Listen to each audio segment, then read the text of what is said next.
यद्यपि सुपावन नीर बन जाता कृपा से आपकी। यद्यपि सुपावन नीर बन जाता कृपा पाकर मरुस्थल भी के गंगा तीर बन जाता कृपा वो गई, थोड़े बर्तन हुए, फिर दूसरी चाह गई, वह हम चिंता में था।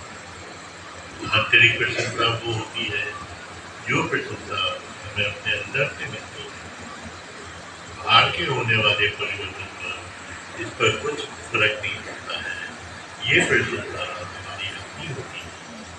ये है ईश्वर प्राप्ति के मार्ग में होती है, क्योंकि ईश्वर सच्चित आनंद है। तो जब हम उसकी प्राप्ति के मार्ग में चलते हैं तो हमारा अंतर का इसको प्राप्त करने के लिए सबसे पहले हमें ये समझना होगा कि मैं कौन, हम लोग कौन। हम लोग ये शरीर नहीं है, हमारी इंद्रियां हैं, ये हम लोग ये सब इनको जो शक्ति देती है, जो हमारे अंदर ईश्वर का अंश है, हमारी आत्मा चेतन है। आत्मा के नहीं रहने से हमारा शरीर और ये भारी इंद्रियों की निर्जीव हो जाता है।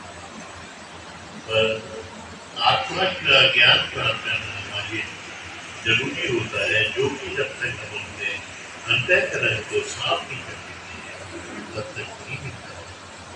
क्योंकि ईश्वर ने अपना अंश हमारे अंदर दिया है, इसका मतलब ये है कि हर एक व्यक्ति जो है, पर जो खराब है वो है उसके विचार और उसकी आदतें, जो कि हमें संसार की ओर खींचती है।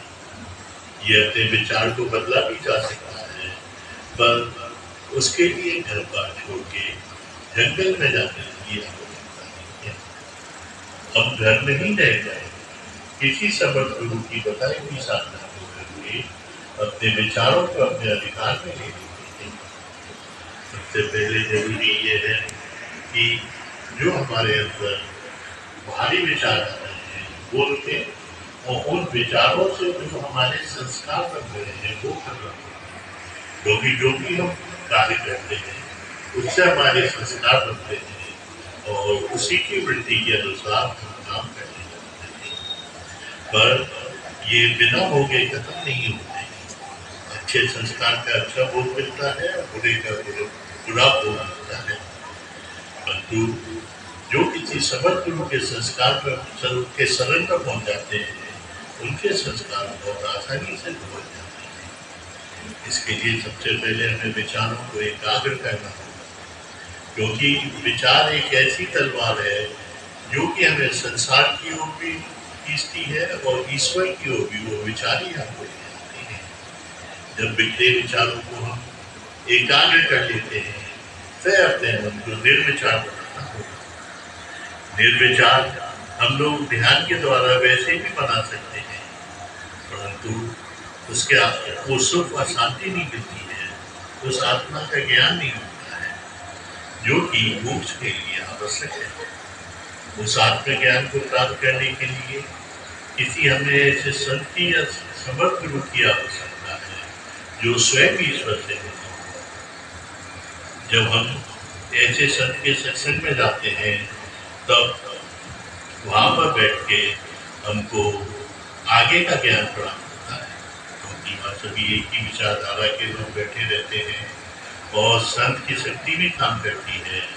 तो आगे हम बढ़ के अपना विवेक शक्ति होती है और उससे हमको आत्मज्ञान मिलता है।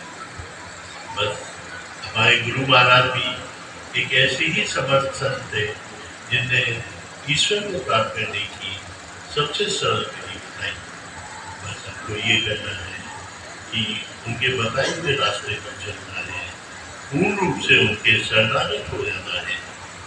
जब हम उनके बताए हुए रास्ते पर चलेंगे तो हम अपना आंतरिक प्रसन्नता भी प्राप्त करेंगे और ईश्वर को भी प्राप्त करेंगे। उनकी बताई हुई साधना को सुबह शाम हमको रोज करना है और ये समझ के करना है कि गुरु महाराज वहाँ उपस्थित हैं, उनकी शक्ति हमारे साथ है और साप्ताहिक और वार्षिक 3 महीने में एक बड़ा प्रोग्राम जरूर जाना है। इसके साथ हमको हमेशा उनकी याद भी रखनी होगी। उससे ये रहेगा कि हमारे मन में एक भय होगा कि गुरु शक्ति हमको देख रही है और हम बहुत सारे बुरे कर्मों से बच जाएंगे और एक मन में भरोसा भी होना चाहिए कि हम इस मार्ग पे चल के पूर्णता को प्राप्त कर लेंगे, क्योंकि जब तक हमें पूरा भरोसा, श्रद्धा और विश्वास नहीं होगा तब तक हम पूर्ण श्रद्धा से इस सत्संग को रोज नहीं कर पाएंगे। इसके अलावा हमको अपना आत्मनिरीक्षण भी करते रहना पड़ेगा कि गुरु महाराज हमसे क्या चाहते हैं। जो गुरु महाराज हमसे चाह रहे थे वो हम कर रहे हैं कि नहीं कर रहे हैं। बहुत से लोग अपने मन में कुछ विचार लेकर सत्संग में बैठते हैं, वो मनमुखी सत्संगी कहलाते हैं, पर हमको गुरुमुखी होना है। जब हम गुरुमुखी होंगे तो हमारी उन्नति भी शीघ्र हो जाएगी और उनका आशीर्वाद भी प्राप्त होगा। और जब हम साधना में बैठेंगे तो शुरू में हमको अच्छा लगेगा, क्योंकि मन नई चीज को चाहता है। लेकिन कुछ समय बाद हमारे संस्कार सामने आने लगेंगे जो कि हम घबरा के साथ छोड़ देते हैं। हमें ऐसा नहीं करना चाहिए, क्योंकि संस्कार सामने आ जाना खत्म नहीं होते हैं। इसमें जब ऐसी अवस्था है तो गुरु महाराज से प्रार्थना करना चाहिए कि हमको इससे शीघ्र ऊपर उठा दें। मैं गुरु महाराज से प्रार्थना करता हूँ कि यहाँ बैठे सभी लोगों को अपनी दया और आशीर्वाद दे, जिससे कि वो उनके बताए हुए मार्ग पे चल सकें और अपनी जिंदगी को सार्थक करना सकें।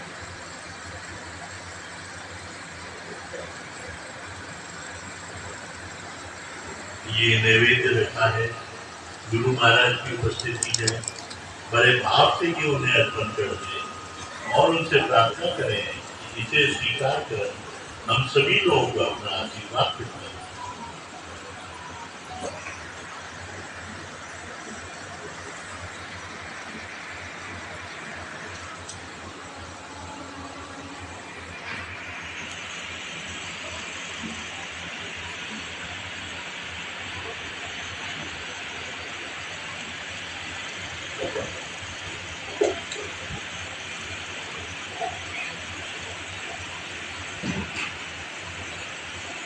गुरु महाराज